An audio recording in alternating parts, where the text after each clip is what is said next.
Celebrities నుంచి, politicians నుంచి, common man వరకు ఎఫెక్టివ్ వేలో మీరు సేవలు అందిస్తూ ఉంటారు. చాలా ప్రామినెంట్ వేలో. అలాగే మీ ఫౌండేషన్ గూడా ఉంది. ఎంతోమంది పేద ప్రజలకు మీరు సేవలు అందిస్తూ ఉన్నారు ఫ్రీగా గూడా. మరి అసలు ఈ విన్ విజన్ ఏంటి మ్యామ్? అసలు ఆ పేరే విన్నింగ్ మెనీ హార్ట్స్ అని చెప్పొచ్చు.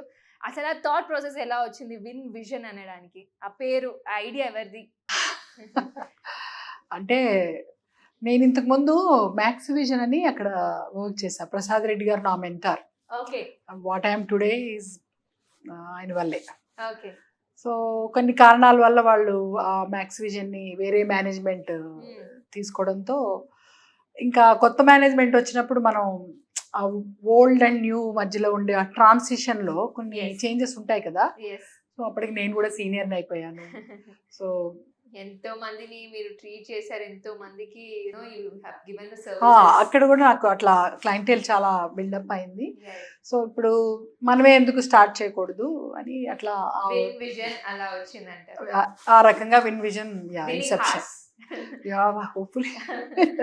Yes ma'am. అసలు ఇప్పుడు ఇండియాలో, మన దేశంలో కంటి ఆరోగ్య పరిస్థితి ఏంటంటే ఏం చెప్తారు? చాలా మంది కూడా ఐ హెల్త్ మీద ప్రయారిటీ చూపిస్తున్నారు. అసలు what is happening in India? కంటి ఆరోగ్యం పరిస్థితి ఏంటి?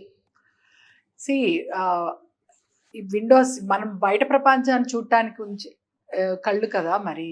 సో సమ్ టైమ్స్ అనుకుంటాం కదా, మొత్తం పిచ్ డార్క్ అయినప్పుడు, పవర్ పోయినప్పుడు అసలు ఎంత ఇబ్బందిగా ఉంటుంది. So no disrespect for our blind, but వాళ్ళకి వేరే సెన్సెస్ అలా డెవలప్ అవుతాయి చిన్నప్పటి నుంచి అలా ఉన్నప్పుడు. బట్ మన పరిస్థితి అలా కాదు కదా. సో మధ్యలో అలా చూపు కోల్పోవడమా లేదా చూపు తగ్గడమా, మనం దాన్ని it's not easy, right? Nothing but extension of brain ఈ ఐజ్ అంటే, రైట్?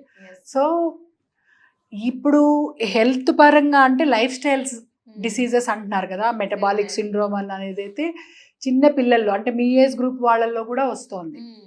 ఎందుకంటే మొత్తం ఇదివరి రోజుల్లో నడక అనేది ఉండేది, శరీర శ్రమ ఎక్కువ ఉండేది. సో అప్పుడు వాళ్ళు కార్బోహైడ్రేట్స్ లాంటివి ఎక్కువ తీసుకున్నా వాళ్ళకి సరిపోయింది. ఇప్పుడు అంతా కూర్చునే ఉన్నాం. యాక్చువల్లీ మా ప్రొఫెషన్లో అయితే మేము అన్ని కూర్చునే ఉంటాం. మేము సర్జరీస్ కూడా మైక్రోస్కోప్లో చూసి చేస్తుంటాం, కూర్చొనే చేస్తాం. వేరే సర్జరీస్లో నిలబడి చేస్తారు. సో అట్లాగే సాఫ్ట్వేర్లో కానీ ఏదైనా మనం ఇప్పుడు డిస్టెన్సెస్ అన్నీ కూడా దూరం అయిపోయాయి. ఎక్కడికన్నా వెళ్ళాలి అంటే నడిచి వెళ్ళేది కూడా లేదు. అసలు రోడ్డు మీద నడవడానికి మనకి అదో పనిగా చూస్తూ వస్తాం. అసలు అంటే నడవడానికి కూడా మనకు కూడా వీలుగా లేదు కదా. సో అలాగే ఉంది. ఏదైనా కానీ ఇట్లాంటి శరీర శ్రమ తగ్గేసరికి లైఫ్ స్టైల్ డిసీజెస్ పెరిగాయి. అట్లాగే ఇందాక యూస్ సెడ్ ఎంత టెక్నాలజీ వచ్చింది, బట్ దాంతోపాటు దాంట్లో నెగిటివ్ సైడ్ కూడా వచ్చింది. ప్రతిదానికి ఒక అప్ సైడ్ డౌన్ సైడ్ ఉంటా కదా, రైట్?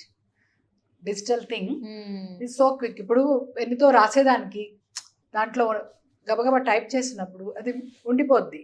బుక్ అనేది ఒక్కొక్కసారి టేర్ అవ్వచ్చు, దాంట్లో లెటర్స్ పాడవచ్చు, బట్ ఇందులో ఉండిపోయింది కదా. క్లౌడ్ లో సేవ్ అయితే ఎప్పటికీ ఉంటాయి కదా అవి. సో దానిలో అలా ఉంది. బట్ దెన్ ఐ స్ట్రెయిన్ అనేది డిజిటల్ స్ట్రెస్ ఎక్కువైంది కదా. సో పిల్లల్లో కోవిడ్ తర్వాత ఈ పరిస్థితి చాలా ఎక్కువ చూస్తున్నాం. వాళ్ళు ఎంత చిన్న పిల్లలు కనుక వాళ్ళు ఈ స్క్రీన్స్ కి అలవాటు పడితే న్యాచురల్ లైట్ కి ఎక్స్పోజ్ కాకుండా ఉన్నప్పుడు ఈ మైనస్ పవర్ ఎక్కువ అవడం పిల్లల్లో జరుగుతూ ఉంటుంది.